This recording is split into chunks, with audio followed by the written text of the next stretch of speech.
जय Hind dear students and welcome to combined race 8। Combined race 8 के English section में आप सभी का स्वागत है इंग्लिश के डिटेल डिस्कशन के साथ। तो चलिए बिना टाइम वेस्ट किए हुए इंग्लिश के सेक्शन को स्टार्ट करते हैं discussion. Late us start with the first. तो 61 टू 63 आपसे कॉमन एरर पूछ रहा है भाई, तो चलिए कॉमन एरर सॉल्व करते हैं। पहला, you will succeed unless you work hard. You will succeed unless you work hard. अब इसमें देखो, इसमें लॉजिक क्या है, इस सेंटेंस का मीनिंग नहीं आ रहा है कुछ भी। अब इसका हिंदी आ रहा है कि तुम्हें सफलता मिलेगी जब तक तब तक तुम्हें सफलता मिलेगी जब तक तुम्हें सफलता मिलेगी जब तक नहीं तुम कठोर परिश्रम करोगे। तुम्हें सफलता मिलेगी जब तक तुम कठोर परिश्रम नहीं करोगे। तो इसका तो कोई अर्थ नहीं होना चाहिए था कि तुम्हें सफलता तब तक नहीं मिलेगी जब तक तुम कठोर परिश्रम नहीं करोगे। तुम्हें सफलता तब तक नहीं मिलेगी। तो पहले पार्ट में आपको नॉट लिखना पड़ेगा, यहाँ पे नॉट मिसिंग है। यू विल नॉट सक्सीड, तुम्हें सफलता नहीं मिलेगी जब तक तुम कठोर परिश्रम नहीं करोगे। तो यहाँ पे नॉट होना चाहिए। अब क्वेश्चन राइज होता है कि सर हम अनलेस अनटिल के साथ तो नॉट नहीं लिखते हैं। देखिए, अनलेस अनटिल के पार्ट में हम नॉट नहीं लिखते हैं, उसके अलग पार्ट में दूसरे सेंटेंस के पार्ट में आप लिख सकते हैं। जैसे कि unless you come I will not play. जब तक तुम नहीं आओगे तब तक मैं नहीं खेलूंगा, तो ये सेंटेंस सही है। लेकिन अगर ये रहता unless you do not come, तो अब ये सेंटेंस गलत है कि अनलेस के साथ हम नॉट का प्रयोग नहीं करते। तो अनलेस के पार्ट में नॉट नहीं आती है, लेकिन नेक्स्ट पार्ट में तो आ ही सकती है अगर जरूरत पड़े। तो तुम्हें सफलता नहीं मिलेगी जब तक तुम कठोर परिश्रम नहीं करोगे, तो इसीलिए आंसर इसका ए होना चाहिए। Next, he stated that he prefers tea to coffee. He stated that he prefers tea to coffee. अब देखो, इसमें अधिकतर बच्चों का ये क्वेश्चन होता है कि सर जनरली जब हमने पास्ट से स्टार्ट कर दी तो आगे भी तो पास्ट होना चाहिए, जब पास्ट से शुरुआत है तो आगे भी पास्ट रहे। ऑफ कोर्स होता है, लेकिन वो सामान्यता है। ऐसा नहीं है कि पास्ट है तो आगे पास्ट लिखना ही है, ऐसी कोई फिक्स्ड रूल नहीं है। उसने कहा था कि उसे कॉफी के मुकाबले चाय ज्यादा पसंद है, तो ये उसके पसंद की बात है, ये उसका नेचर है, स्वभाव है, उसकी आदत है कि उसे कॉफी के मुकाबले चाय ज़्यादा पसंद है। और जब भी हम किसी के नेचर या हैबिट को बताते हैं तो उसके साथ हमेशा ही प्रेजेंट इन डेफिनेट का प्रयोग करते हैं। तो उसने कहा था कि उसे कॉफ़ी के मुकाबले चाय ज़्यादा पसंद है, तो ये उसका हैबिट है, उसका नेचर है कि वो चाय ज़्यादा पसंद करता है। तो नेचर या हैबिट को अगर आप चाहें तो प्रेजेंट इंडेफिनिट में यहाँ पे कोई दिक्कत नहीं है। तो ये सेंटेंस ग्रामेटिकली कोई एरर नहीं है। हम यहाँ पे अधिकतर बच्चे सोचेंगे प्रेफर्ड, नहीं भाई, यहाँ पे उसका नेचर या हैबिट है और नेचर हैबिट को प्रेजेंट इंडेफिनिट में लिख सकते हैं। यहाँ पास्ट है। अब जैसे कि he said that the sun rises in the east. उसने कहा था कि सूर्य पूरब में उगता है, तो वहाँ तो यूनिवर्सल ट्रूथ था, तो हमने तो उसे नहीं बदला। तो उसी तरह से यूनिवर्सल ट्रूथ हो, हैबिचुअल एक्शन हो, ईडियम हो, फ्रेज हो, तो फिर टेंस नहीं बदलता, प्रेजेंट इंडेफिनिट में रहना चाहिए। Next, she has been complaining about headache from morning. अब देखो, यहाँ पे प्रेजेंट परफेक्ट कॉन्टिन्यूस है और प्रेजेंट परफेक्ट कॉन्टिन्यूस में फ्रॉम नहीं आती है, वहाँ दो ही आता है, या तो सिंस आता है या तो फॉर आता है। तो मॉर्निंग क्या है, पॉइंट ऑफ टाइम, और पॉइंट ऑफ टाइम के साथ फ्रॉम नहीं, सिंस आएगा। तो she has been complaining about headache since morning. सुबह से ही वह सर दर्द को लेकर शिकायत कर रही है। सुबह से ही वह सर दर्द को लेकर शिकायत कर रही है। तो फ्रॉम का प्रयोग हम प्रेजेंट परफेक्ट कंटिन्यूस टेंस में नहीं करते हैं, ध्यान रखिएगा। चलिए नेक्स्ट क्वेश्चन। अब आइए फिलर पे आते हैं।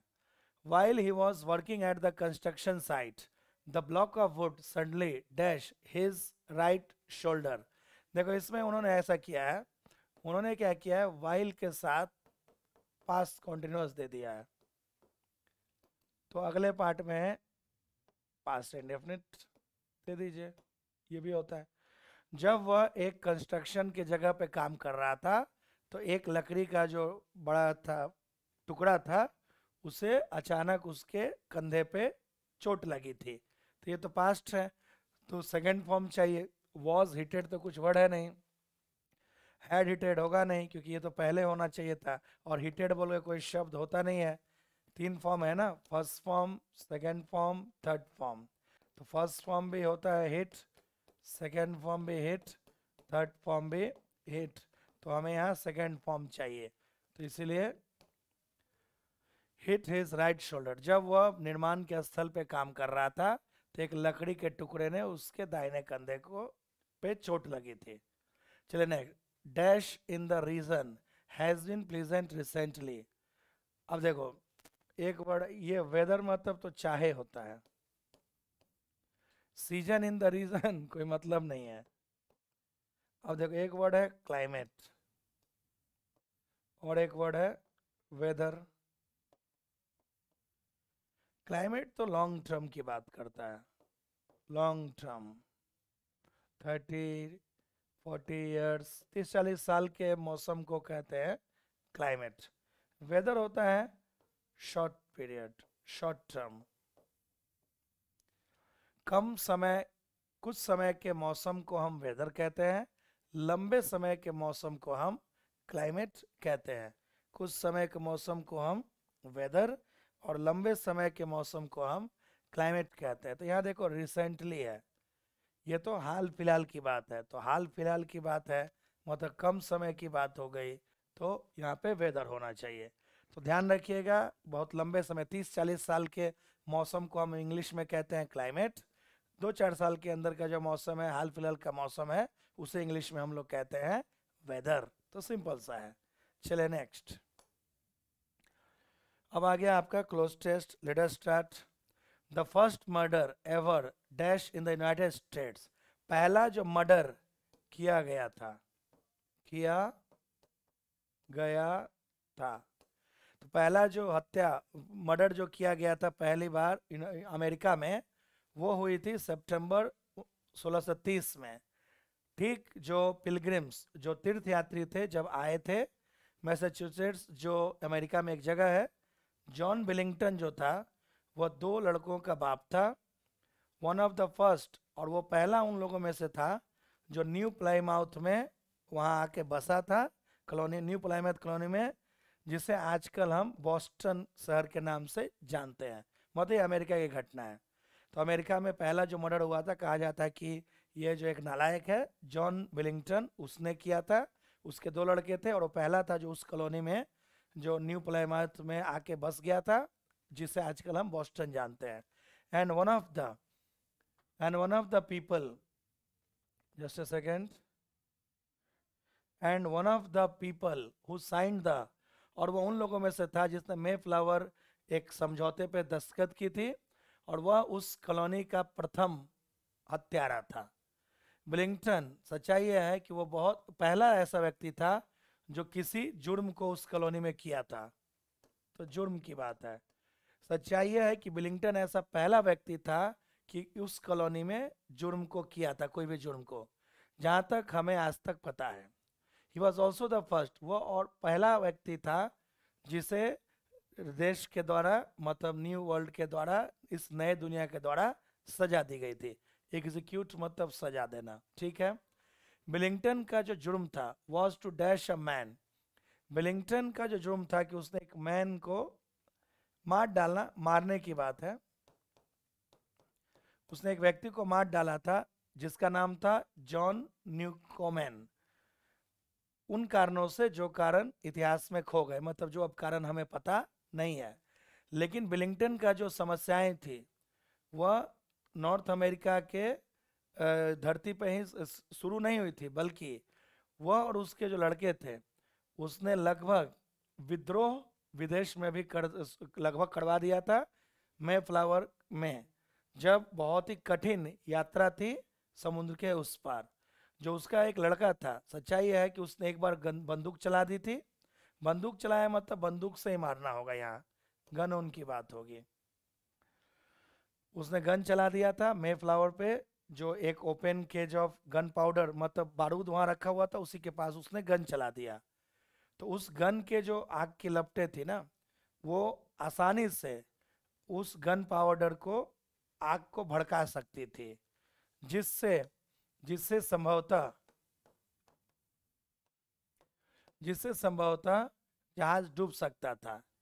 एक बार प्लाईमाउथ कॉलोनी में विलिंगटन के बिहेवियर जो है वो सही नहीं हुआ, बर्ताव उसका ठीक नहीं हुआ। उसने मिलिट्री में सेवा देने से मना कर दिया था, माइल्स सैंडविच के नेतृत्व में। उस समय मिलिट्री में सेवा देने को प्रत्येक व्यक्ति की जिम्मेदारियों के रूप में माना जाता था। ही वॉज लेटर, बाद में उसे दोषी पाया गया था कि उसने पूरे नेतृत्व को हुई सत्ता से हटाने के लिए षड्यंत्र रचा था, लेकिन सबूतों की कमी के कारण वहाँ के जो नेता थे उन्होंने उसे छोड़ दिया। अंत में विलिंगटन का जो विद्रोही स्वभाव था और गुस्सैला जो उसका स्वभाव था, उसको पकड़ लिया और वह जो है दोषी पाया गया था, मर्डर का दोषी पाया गया था जॉन न्यूकॉनमैन का, और फांसी उसको दे दी गई थी। गैलोस मतलब फांसी देना। तो अंत में उसके गुस्सैला स्वभाव और उस बर्ताव के कारण वह दोषी पाया गया था, और जॉन कॉनमैन की हत्या के कारण उसे फांसी पे लटका दिया गया था। तो बहुत ही इजी चल रहा है भाई। अब तो आप देख सकते हो एक एक। तो पहला में क्या था, मतलब जॉन बिलिंगटन जो था, मतलब जो बिलिंगटन जो था वो जो था उसने पहला व्यक्ति था कि उस कॉलोनी में जुर्म किया था, सॉरी, पहला जो मर्डर था जो किया गया था। तो मर्डर करना, तो करने की बात है भाई। देखो, जब भी आप मिस्टेक करते हो, गलती करना, मर्डर करना,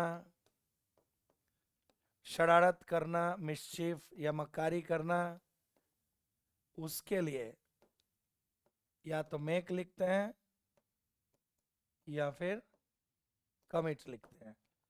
गलती करना, मर्डर करना, इन सबों के लिए या तो मेक या कमिट का प्रयोग किया जाता है। तो ऑकर मतलब तो हैपन होता है, होना। कंस्ट्रक्टेड मतलब बनाना। क्रिएटेड मतलब ही मेड, बनाना। कमिटेड मतलब करना। तो उसने जो मर्डर किया था, तो उसने जो मर्डर किया था, उसके बाद क्या है अगले पार्ट में, पैसेज में समझा चुका हूँ इसलिए डायरेक्ट अब उस पार्ट पे आएगा। वो पहला व्यक्ति था जो उस कॉलोनी में कोई जुर्म किया था। तो हमें जुर्म चाहिए, जुर्म दे दो भाई। मिस्टेक नहीं, मर्डर करना गलती नहीं है, मर्डर करना समस्या नहीं है, मर्डर करना शरारत नहीं है, मर्डर करना एक जुर्म है, क्योंकि किसी व्यक्ति को उसने गोली मार दी थी। चलो देखते हैं अगला। उसने जो है पहला था व्यक्ति जिसने उस कॉलोनी में कोई जुर्म किया था, और उसे बाद में सजा भी दी गई, ये सब किया वो ये सब किया। फिर आके संभवतः उस जहाज को उसके बेटे ने जो गोली चलाई, उससे जहाज संभवतः पॉसिबली डूब सकता था। तो देखो क्या है ऑप्शन, सॉरी 69 था ना, उससे पहले था कोई ऑप्शन, ये था 68। बिलिंगटन का जो जुर्म था वह था कि उसने जॉन न्यूकॉमन को गोली मार दी थी, मार डाला। तो गन ऑन की बात है ही भाई, घायल नहीं किया, चोटिल नहीं किया, चोट नहीं पहुंचाया, बल्कि शूट करेंगे, गोली मारोगे तब ना कोई मरेगा, तो वहां पे शूट हो गया। तो उसका जुर्म था कि उसने उस व्यक्ति को गोली मार दी थी। अब 69, और उसके बेटे ने जो गोली चलाई थी उससे जहाज लगभग संभवतः डूब सकता था, पॉसिबिलिटी की बात हो रही है। फ्रैंकली मतलब स्पष्ट रूप से, ट्रूथफुली सच्चाई पूर्वक तरीके से, संभावनाएं नहीं है, प्रोबेबिलिटी मतलब संभवतः, संभवतः उसके बेटे के गोली चलाने के कारण जहाज डूब सकता था। ठीक है भाई।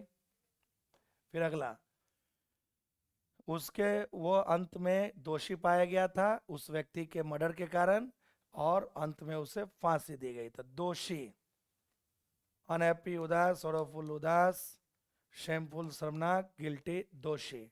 तो बहुत ही इजी पैसेज है, अगर ध्यान दोगे तो कोई खास नहीं है, चाहे बिलिंगटन हो चाहे जॉर्ज बुश हो, उससे कोई फर्क नहीं पड़ता। नाम बड़ा भयानक लिखते हैं, इंग्लिश नेम है तो हमें थोड़ा सा प्रॉब्लम तो होती है समझने में कि ये इंग्लिश नाम है, लेकिन उससे कुछ फर्क नहीं पड़ेगा।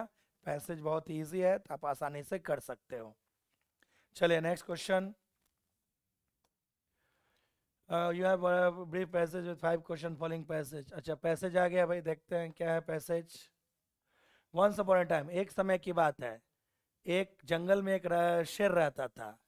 एक जो जैकाल सियार जो था, एक कौवा जो था उसके साथ था। लेकिन सभी जो तीनों थे और जो एक भेड़िया था, उन्होंने उस शेर के साथ दोस्ती कर ली थी। और वो जानते थे कि उनका एक बहुत ही स्वार्थी मतलब जो है कारण है उस दोस्ती, राजा से दोस्ती करने में।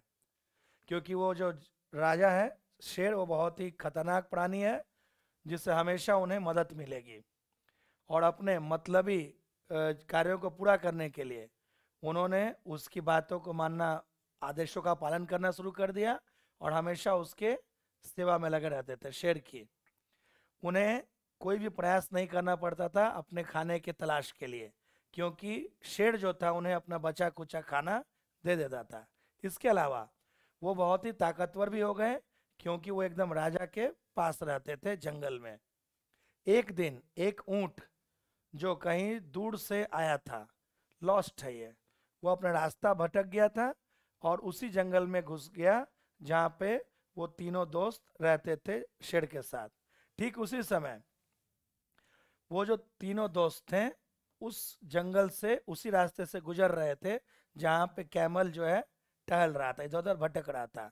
जब उन्होंने उस कैमल ऊंट को देखा तो उन्हें एहसास हुआ कि वह उनके जंगल का नहीं है। तो जो सियार जो था जैकाल, उसने सलाह दिया अपने दोनों दोस्तों को, चलो इसे मार डालते हैं और उसे खा लेते हैं।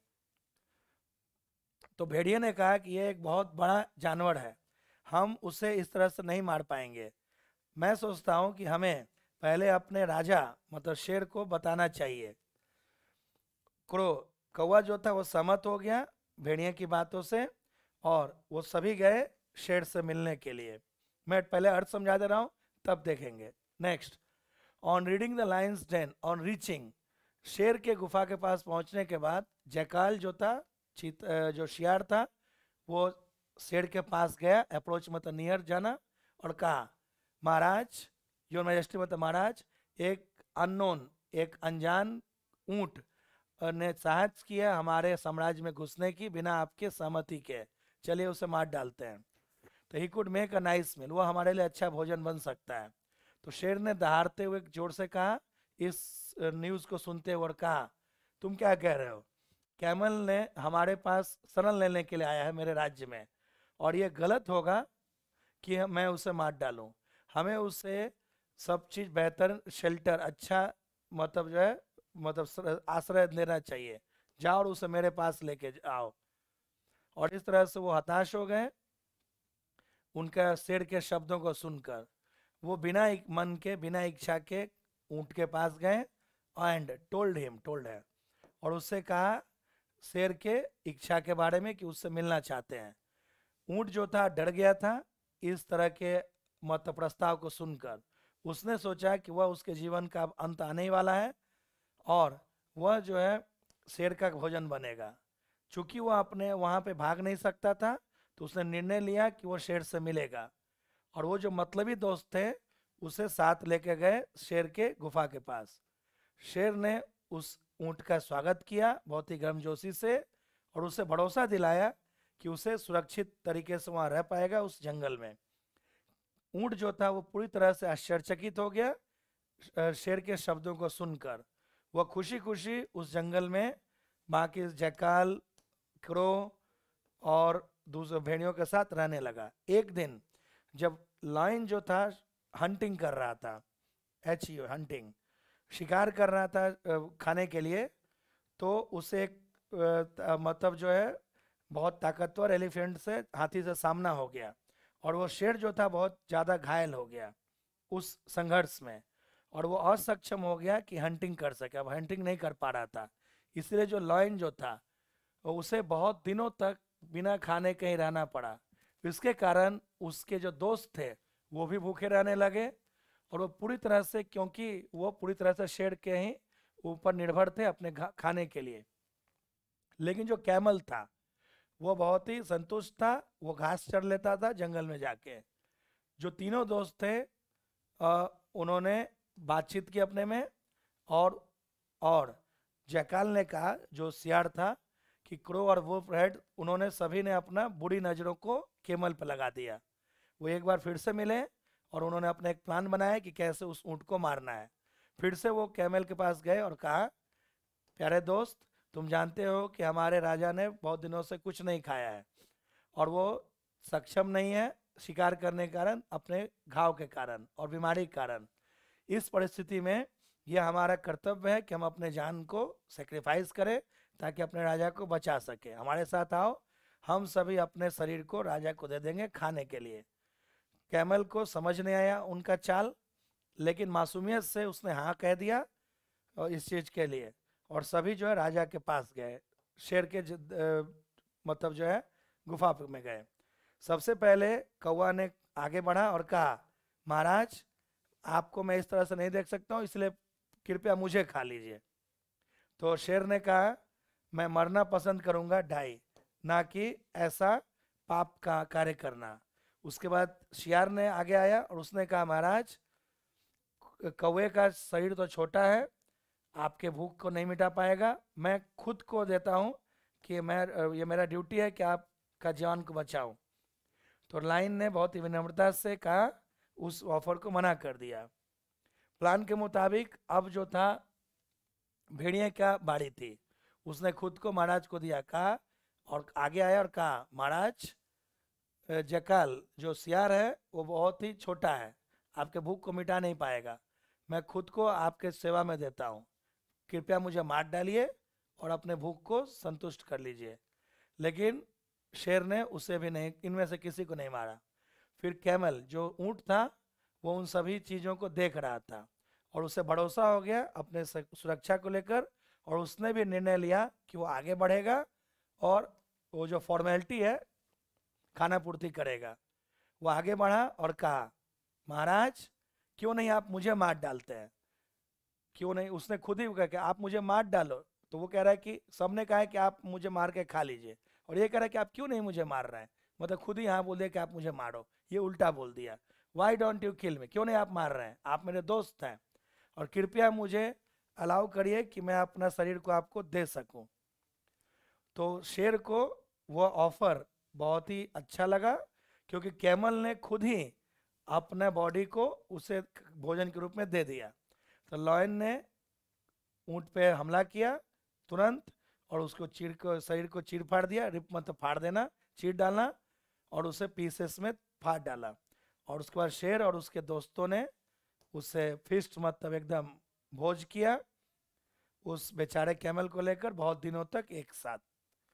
तो आ रहा कि मतलब बेवकूफ़ था कैमल, भोला भाला था, बेवकूफ़ नहीं भोला था। चलो, क्यों शेर अब शिकार नहीं कर पाता था, क्योंकि हाथी को, शेर शिकार के समय हाथी से उसकी लड़ाई हो गई और वो घायल हो गया था। वो आलसी हो गया था? नहीं भाई, जंगल में कोई जानवर नहीं बचे थे, बिल्कुल नहीं। वो चोटिल हो गया था बहुत ज़्यादा हाथी से लड़ने में। यही होगा 72। Why were the jackal, crow and the wolf friend with the lion? क्यों सियार, कौवा और भेड़िया शेर के साथ दोस्त बने थे? क्यों दोस्त बने थे? अपने फायदे के लिए, ताकि दबदबा भी रहेगा और आराम से खाने पीने की भी टेंशन नहीं रहेगी,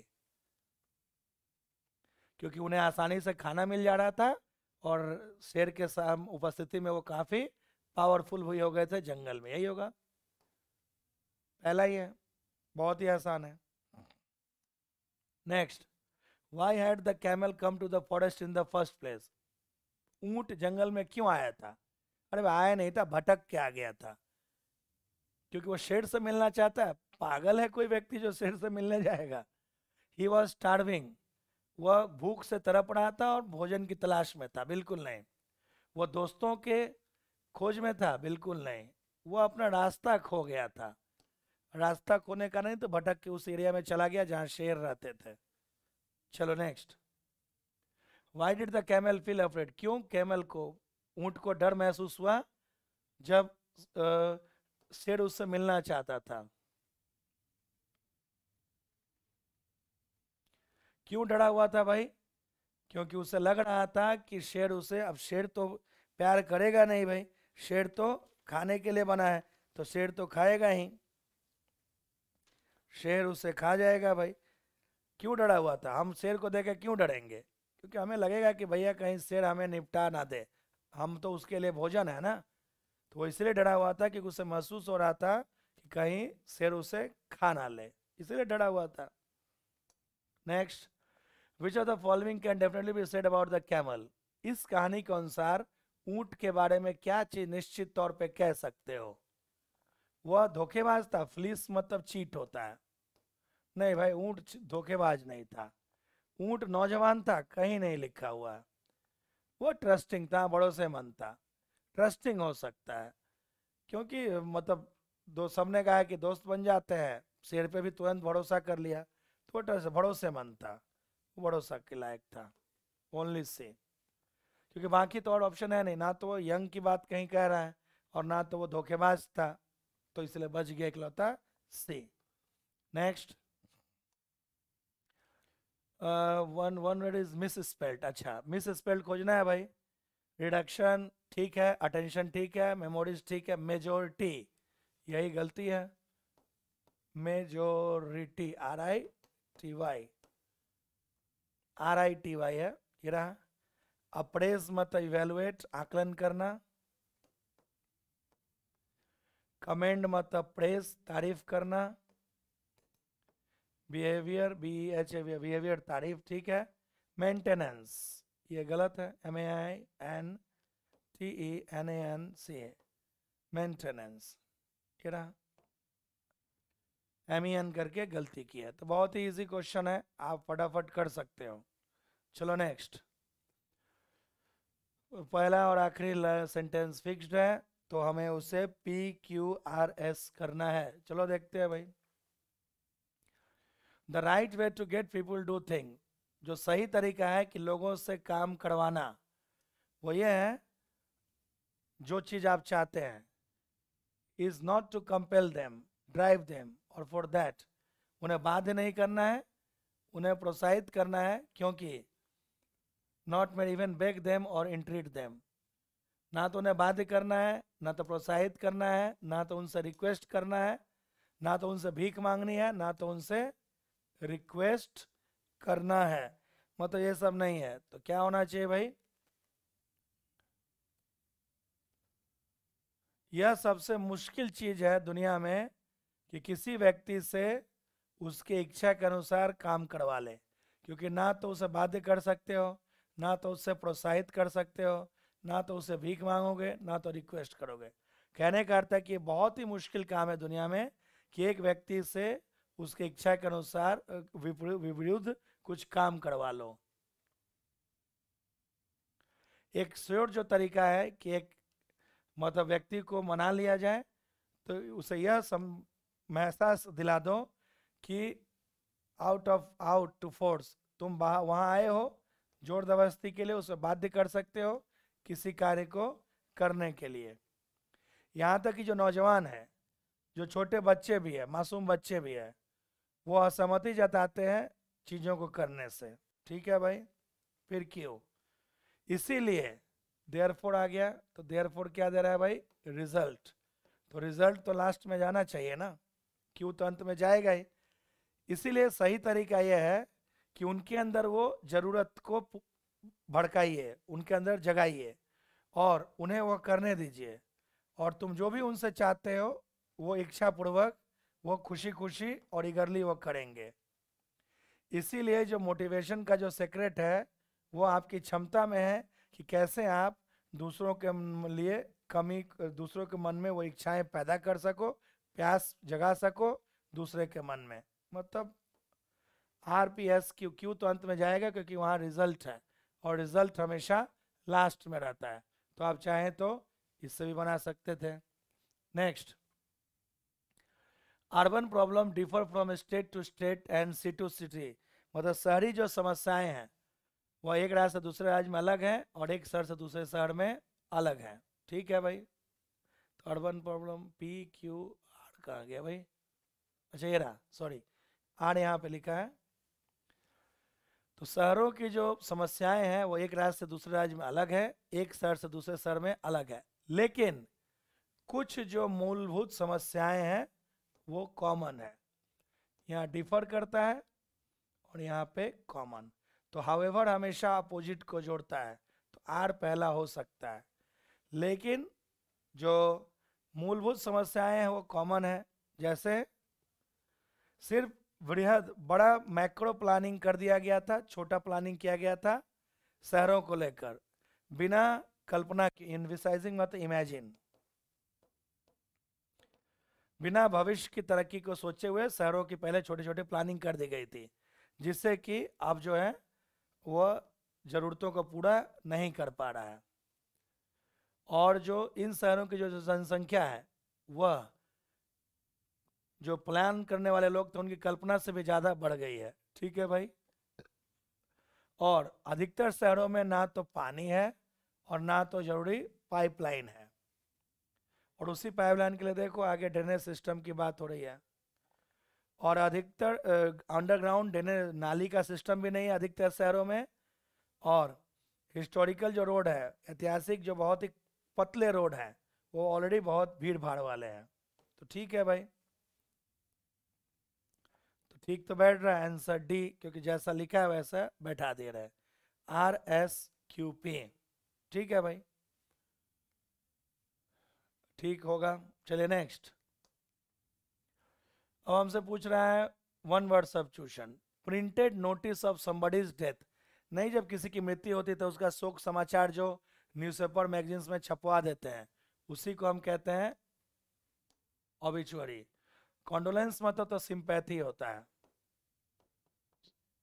किसी के प्रति सहानुभूति।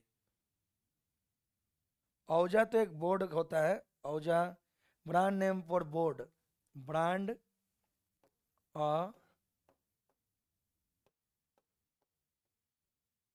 For board printed. एक बोर्ड होता है जिसपे कुछ ब्रांड ने कुछ लिखा रहता है, लकड़ी का तख्ता कह सकते हो। तो औजा अलग हो गया, और बच गया आपका कैलमनी, मतलब तो झूठ, क्या बोलेंगे, झूठ, लाई, झूठ के लिए।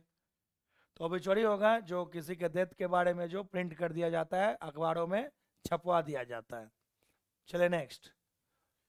अ room leading into a large room, मतलब बड़े रूम के पहले जो है एक छोटा रूम होगा जो आप वेटिंग के लिए कह सकते हो, तो एंटी रूम कहते हैं।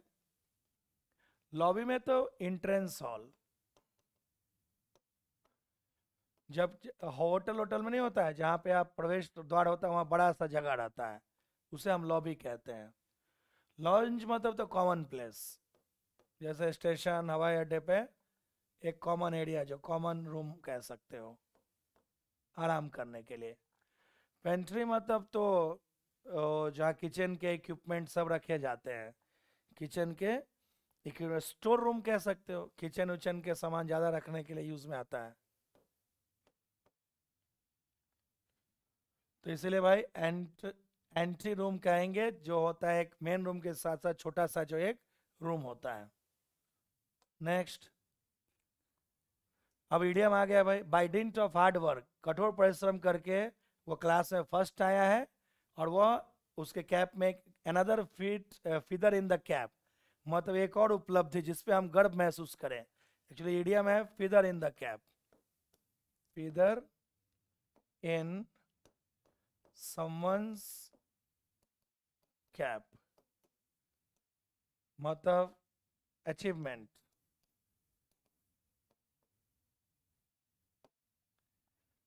Achievement on which we are, वह उपलब्धि जिस पे हमें गर्व हो। तो ये रहा भाई, देखो पहला ही में दिख रहा है, something to be proud of, वह उपलब्धि जिस पे हमें गर्व हो, उसे कहते हैं feather in cap.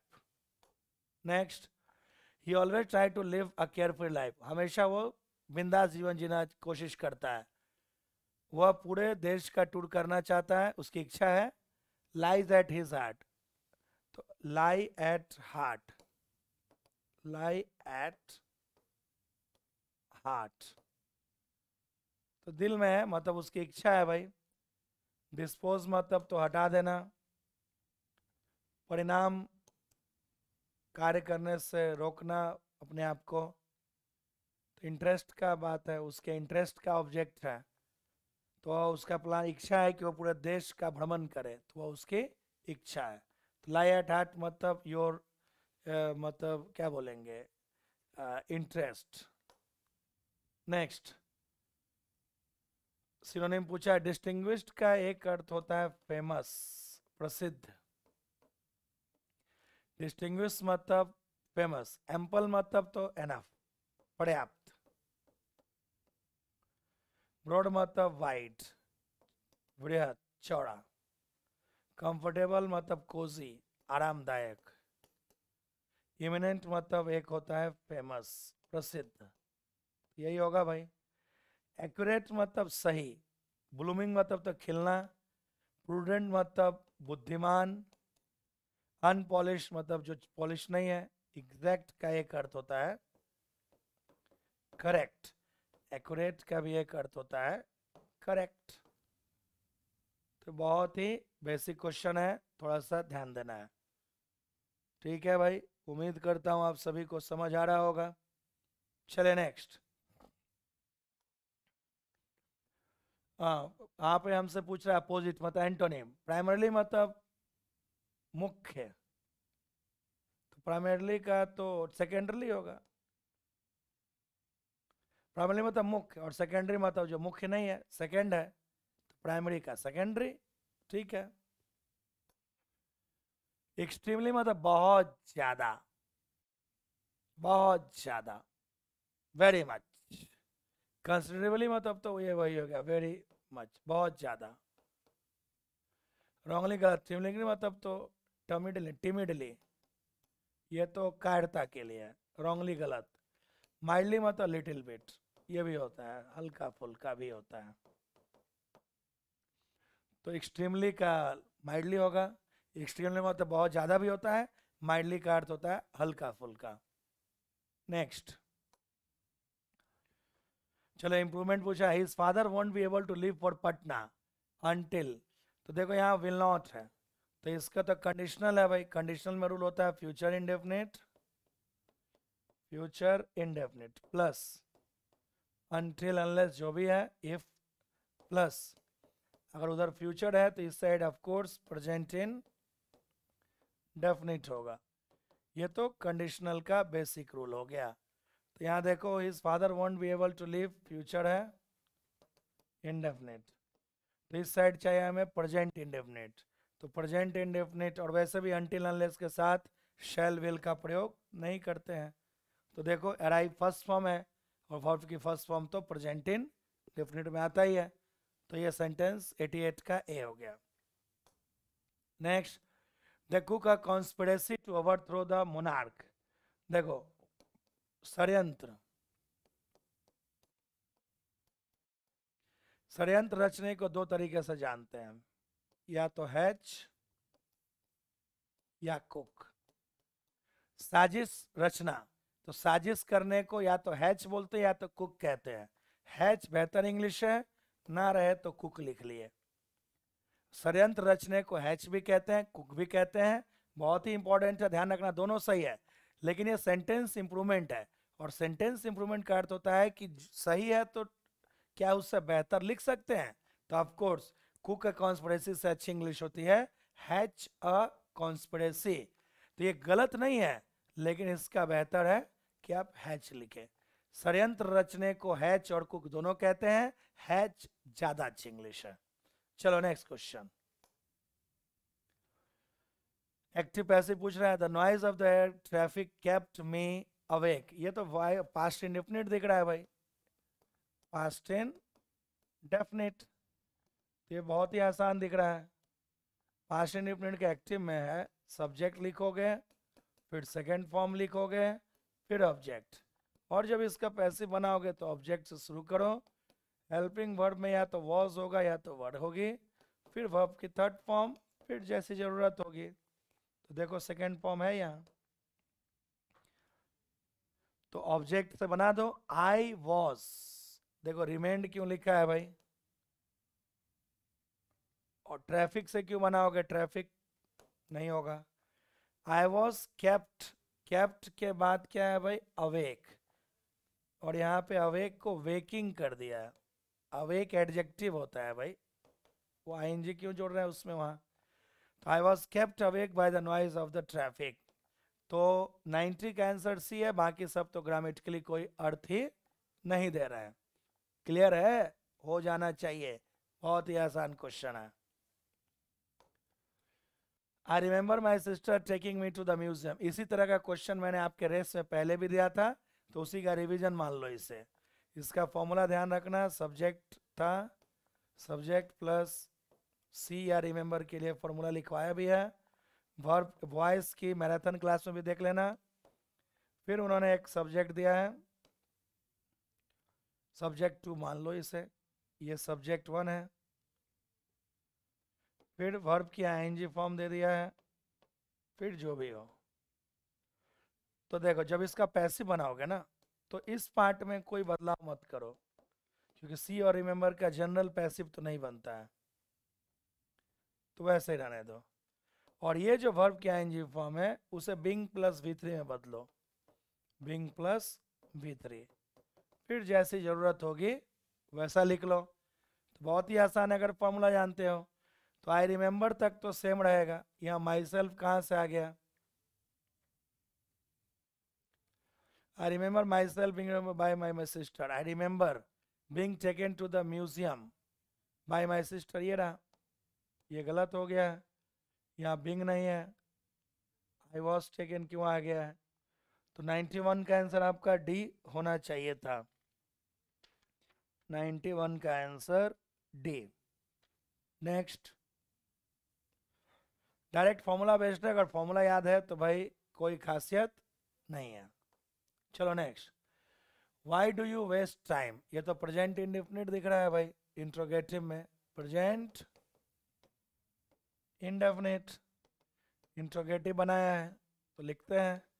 Active voice में वाई से शुरू किया है, फिर हेल्पिंग वर्ब में देंगे या तो डू या तो डस, फिर सब्जेक्ट, फिर वर्ब की फर्स्ट फॉर्म, फिर ऑब्जेक्ट, फिर क्वेश्चन मार्क। तो पैसिव में WH है तो WH रखो, वाई ही रहेगा। और प्रेजेंट इंडेफिनिट है तो इज़म में इसको एक आएगा, हेल्पिंग वर्ब, फिर ऑब्जेक्ट दो, फिर वर्ब की थर्ड फॉर्म दो, फिर जैसी ज़रूरत हो फिर क्वेश्चन मार्क दो।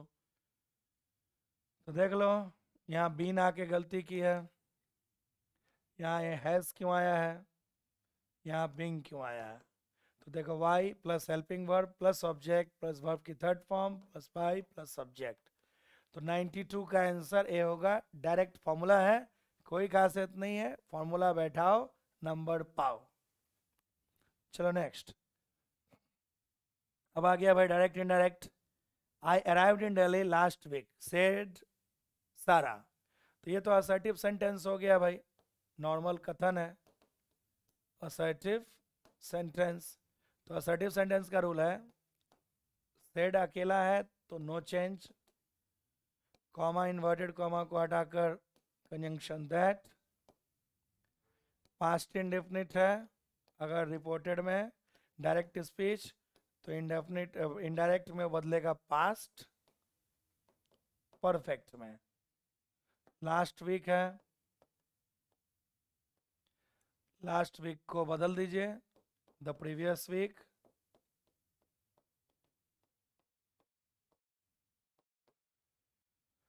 तो सारा सेड अब देखो कंजंक्शन किसी में नहीं है तो अब उसे भूलना पड़ेगा आपको।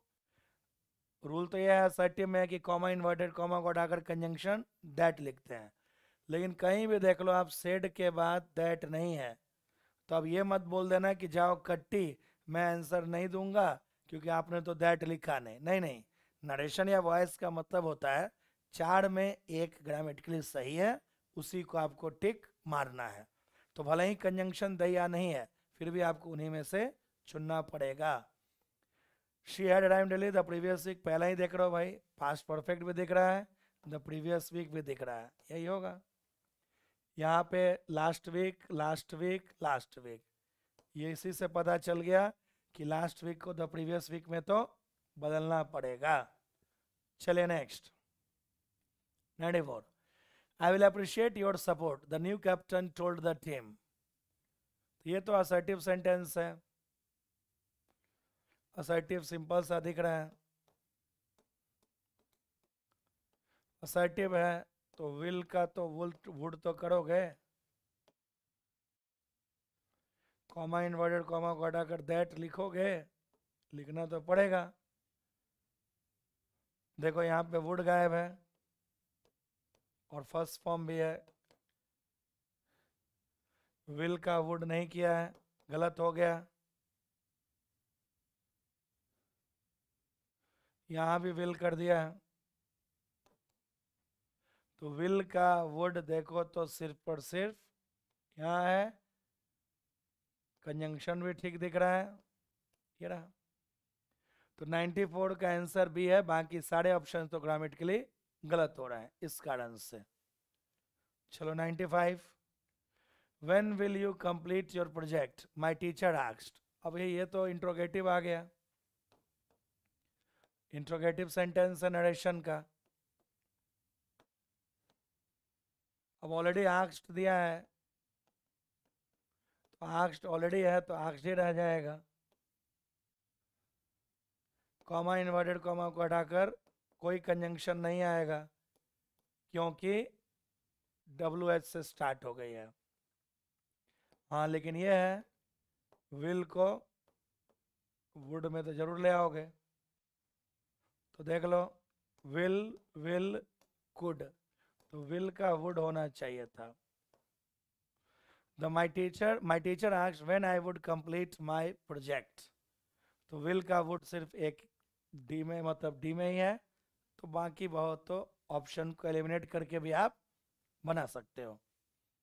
नेक्स्ट, अब आइए passage, the cabinet committee on security, security से सुरक्षा संबंधी जो कैबिनेट कमेटी है उसने 6,500 करोड़ को पारित कर दिया है डिजाइनिंग मतलब डिजाइन और डेवलप करने के लिए तेजस मार्क 2 हवाई लड़ाकू विमान के लिए, जो वो मूल होगा एकदम, प्रोटोटाइप मतलब ओरिजिनल, प्रोटोटाइप मतलब ओरिजिनल बोल सकते हो, आदर्श जो हो, आदर्श आइडियल आप बोल सकते हो, आइडियल।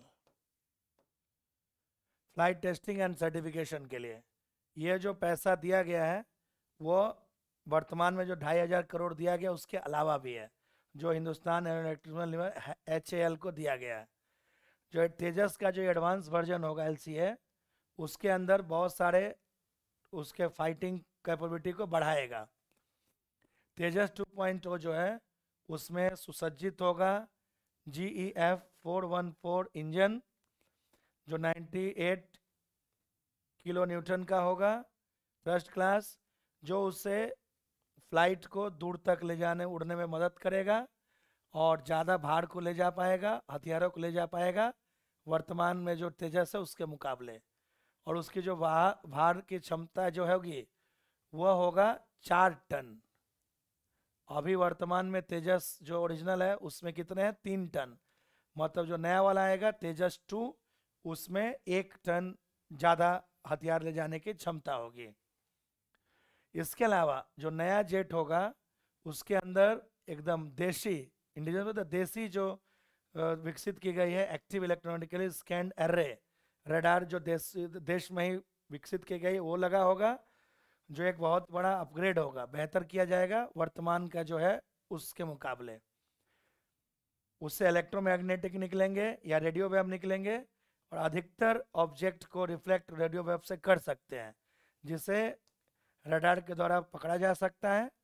और रेडियो वेव की जो फ्रीक्वेंसी होगा उसका यूज़ करेंगे रडार के एप्लीकेशन में। रडार टेक्नोलॉजी जो है वो सबसे एडवांस टेक्नोलॉजी है किसी भी ऑब्जेक्ट को दूर से ही मापने में। आईएफ इंडियन एयरफोर्स के जो चीफ एयर चीफ हैं मार्शल वी.आर. चौधरी ने कहा तेजस मार्क 2 जो होगा वो एक बहुत ही क्षमता में जो कमी आई है उसको खत्म करेगा। उन्होंने कहा कि इसीलिए ये बहुत ही ज़रूरी है कि जितने भी उसमें स्टेक होल्डर पार्टी हैं, स्टेक होल्डर मतलब उस कार्य को करने में जितने भी लोग शामिल हैं, जितने भी पार्टनर्स हैं, पार्टीज हैं, उन्हें एक टेंडम मतलब एक साथ मिलकर काम करना पड़ेगा इस बात को सुनिश्चित करने के लिए कि किस समय पे उसका जो है भारतीय सेना में, इंडियन एयरफोर्स में शामिल किया जा सके। एयर चीफ मार्शल ने कहा कि बहुत ज़्यादा जल्दी बहुत तेज़ी से वायुसेना के फाइटर स्क्वाड्रन में कमी आ रही है और MiG-21 विमानों को धीरे धीरे हटाया जा रहा है। आने वाले सालों में पूरी तरह से हटा दिया जाएगा क्योंकि वो पुराने हो गए हैं। यह महत्वपूर्ण है कि जो प्रोजेक्ट है वो अपना समय पे पूरा हो, उसी से जुड़ा रहे। एयर चीफ मार्शल ने कहा कि यह जो निर्णय है वह एक बहुत ही ज़्यादा इंडिजीनियस देसी डिजाइन को आगे बढ़ाएगा और विकास को अगला हवाई जहाज जो लड़ाकू विमानों को विकास में।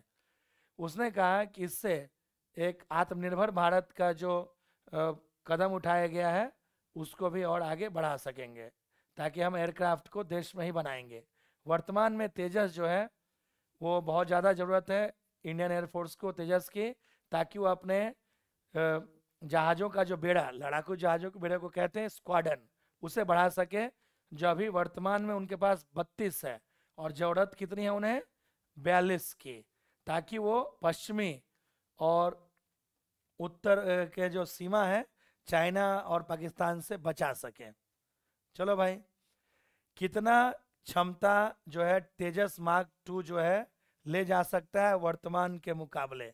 तो वर्तमान के मुकाबले वो 4 टन ले जा सकता है, वर्तमान में 3 टन के मुकाबले। तो डायरेक्ट क्वेश्चन है भाई, 4 टन ले जा सकता है 3 टन के मुकाबले, तो पहले 4 टन आएगा फिर 3 टन आएगा, क्योंकि 4 टन है तेजस 2.0 का और 3 टन है तेजस 1 का। ठीक है, चले नेक्स्ट। लाइट कॉम्बैट एयरक्राफ्ट जो है तेजस को डेवलप किया गया है, विकसित किया गया है किसको जगह पे लाने के लिए? किसके जगह पे लाने के लिए लाया गया है भाई? किसकी जगह पे लाने के लिए लाया गया है? उसे लाया गया है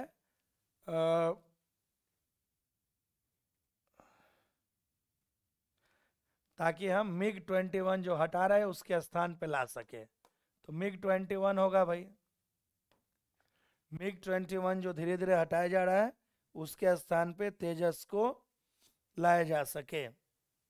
डायरेक्ट पैसेज में है। नेक्स्ट, इनमें से कौन सा जो स्वदेशी जो एडवांस रडार टेक्नोलॉजी को बनाया गया है तेजस मार्क 2 फाइटर जेट के लिए? तो कौन सा भाई था, देख लो, स्वदेशी जो रडार बनाया गया है कौन सा रडार है भाई? इससे पिछले वाले में था Indian developed active electronically scanned array, ये है AESA radar, AESA radar, AESA radar, AESA, यही होगा। 98 का आंसर भी होना चाहिए भाई। Next, Tejas 2.0 will be equipped with more powerful in the dash class. कौन सा क्लास का है भाई? पहला ही पेज में लिखा हुआ था तेजस के बारे में। कहाँ गया? ये रहा, इस पार्ट में होना चाहिए।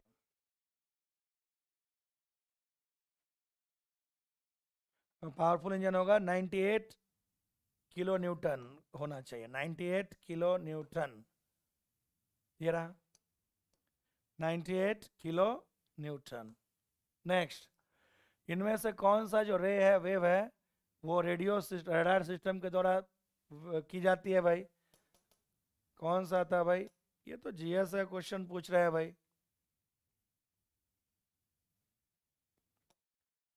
कौन सा रे निकलती है भाई?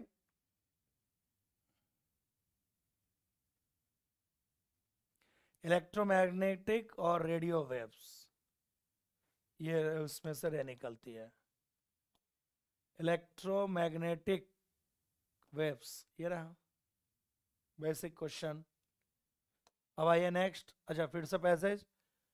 शुरुआती मतलब व्लादिमीर पुतिन जो रसिया के जो राष्ट्रपति है, जो प्रधानमंत्री है, जो भी राष्ट्रपति जो है, उनके शासन के शुरुआती 100 दिनों में युद्ध से, सॉरी, यूक्रेन से युद्ध के शुरुआती 100 दिनों में रसिया ने 93 बिलियन मतलब 98 बिलियन डॉलर जो है पैसा कमाया फॉसिल फ्यूल मतलब तेल के निर्यात से, जिसमें से 61% जो है, जो 57 बिलियन जो है, यूरोपियन देशों से आई है।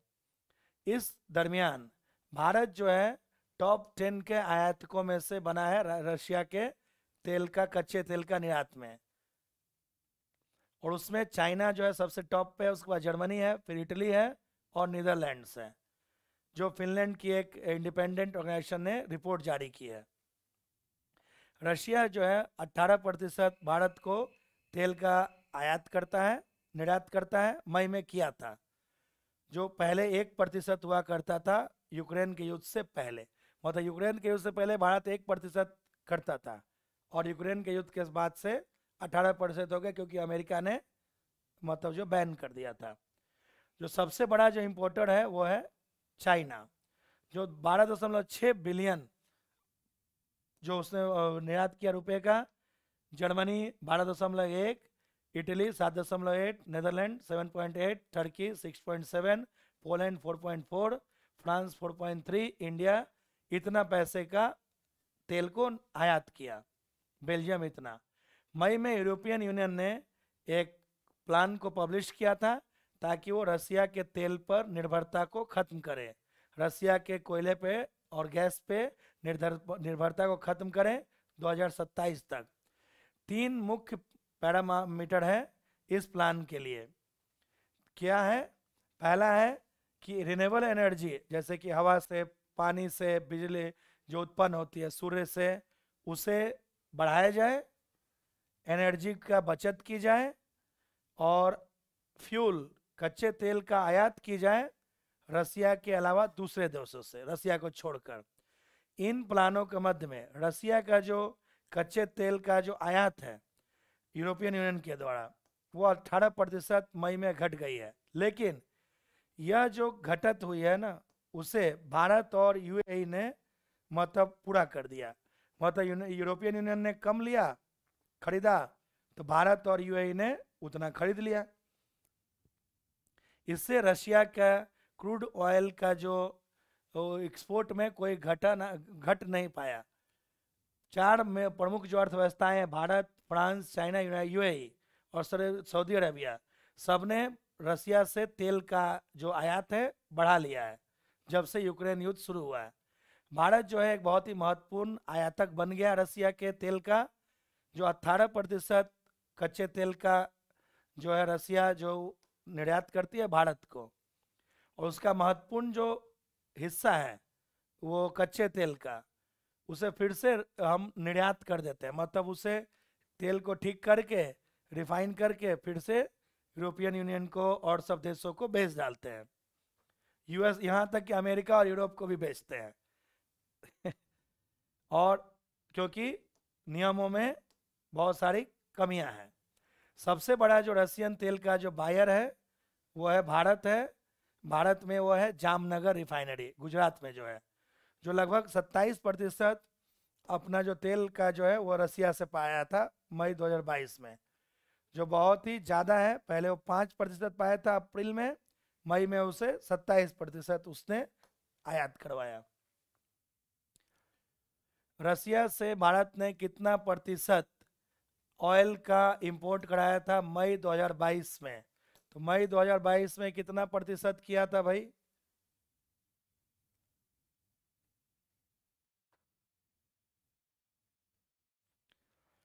देखो, यूरोपियन यूनियन का 18% घट गया, जिसे भारत और यूएई ने बराबर कर लिया।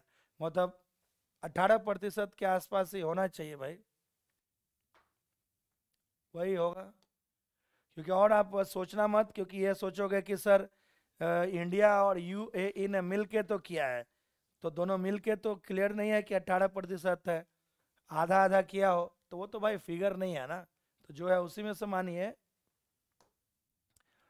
विच इंडियन फार्म, जो सबसे ज़्यादा निर्यात आयात किया था, तो यही है गुजरात की जो जामनगर की फैक्ट्री थी, वो सबसे ज़्यादा आयात कराया है इंडिया में। तो जामनगर ये रहा।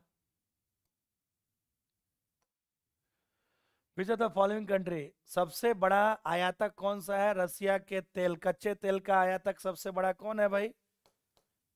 शायद पैसेज में कौन था भाई? सबसे बड़ा आयातक कौन था भाई? हाँ, इससे पहले वाला में था।